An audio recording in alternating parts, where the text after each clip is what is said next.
So children, in our first part of our video, we have discussed till the rise of Jotedar. Right? Now we will continue with the topic that is a Jamindar racist. Okay. Racist by we mean that they were trying to stop from something that was going to happen to them. Okay.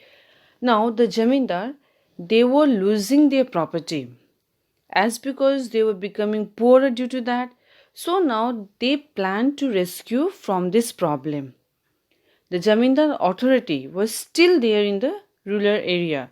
They had found the way to secure themselves from the auction, and they made new plan, or we can say new strategy, to resist from the auction, that is so that their property should be with them only. Okay, now the fixtures, that is the sale, was one of their strategy, that is a fake sale. As the East India Company, they had made rule that the land that belonged in the name of the woman were not be supposed to be annexed by the company. So Jamindar, they had transferred their property in the name of their mother or in the name of their wife. So in this way, Jamindar land was being saved, as because that land or that property belonged to the woman. So company was not going to do auction of that property. Okay. Now second step, what they have taken is that the agent of Jamindars used to manipulate the auction. That is how they used to manipulate. That is, when the estate used to be auctioned, as the property of the Jamindar used to be auctioned, at that time Jamindar men used to purchase the property. But at that time, that is after they have purchased the property, they used to demand the high rate. But at the time of giving payment, they used to refuse. Okay, now again auction used to be done. Clear? Again, Jamindar men, that is the second man, used to purchase the property at a high rate, but at the time of payment, they used to refuse. So in this way, if the company, they are not getting the money, then again they used to do auction. So in this way, they used to do auction again and again, but they were the Jamindar men only. Suppose East India Company men, they have said 1 lakh or 2 lakhs for that property. But the Jamindar man used to say 3 lakh. Now that property should be given to the person who has demanded a 3 lakh, right? But at the time of paying the money, they were not giving. So in this way, the Jamindar men were demanding high rate, but at the time of payment, they were not doing. So out here, it used to repeat many times, and the member of the East India Company got fed up. So at last, they used to give the property to Jamindar at low cost only. Clear? Now third, what they did is that when people from outside, they used to brought to the estate of the Jamindar during auction, but they could not take the possession of it. Clear? Now the agent of the Jamindar used to attack the outside people who used to purchase that estate, and to save their life, they used to leave that property and they used to run away, and the land of the Jamindar used to be their own. So in the 19th century, the depressions in the price was over. That is, economic depression was almost over, and those Jamindar who had survived the trouble of 1790s had become more powerful out there, and the rules of the tax collection also become flexible. Clear? That means it was not fixed. Now Joteda, who used to live in the village with the village peoples, they become more powerful after 1930. Clear? Now next is our the fifth report. Now, what is fifth report?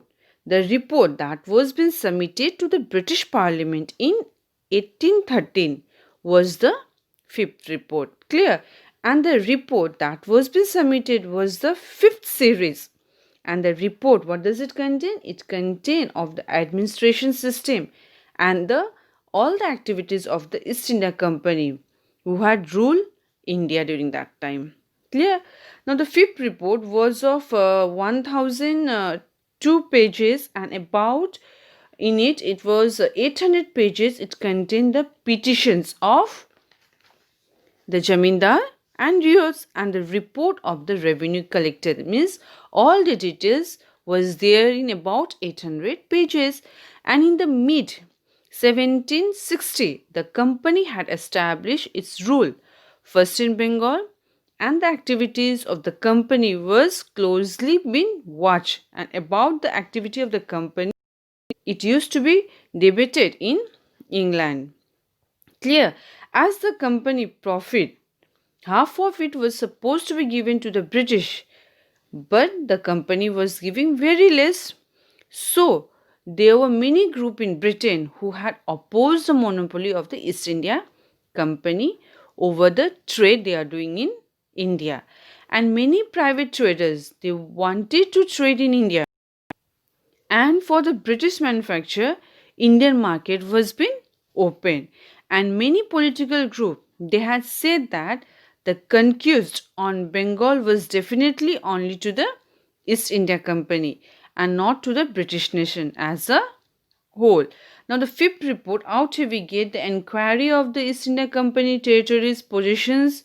It was been focused on the revenue and administration system of the East India Company, trade and missionary interest out there we got in the fifth report. But the information about the company, that the company was not ruling India properly and there is maladministration in the company, was being reported to Britain. And for this, East India Company was immediately abolished, and the British Parliament passed a series of acts in late 18th century as to regulate and control the rule of the company in India. And it also forced the company to produce regular report on the administrations of India. Clear? Now for the Britain, they appointed committee to inquire the affairs of the company.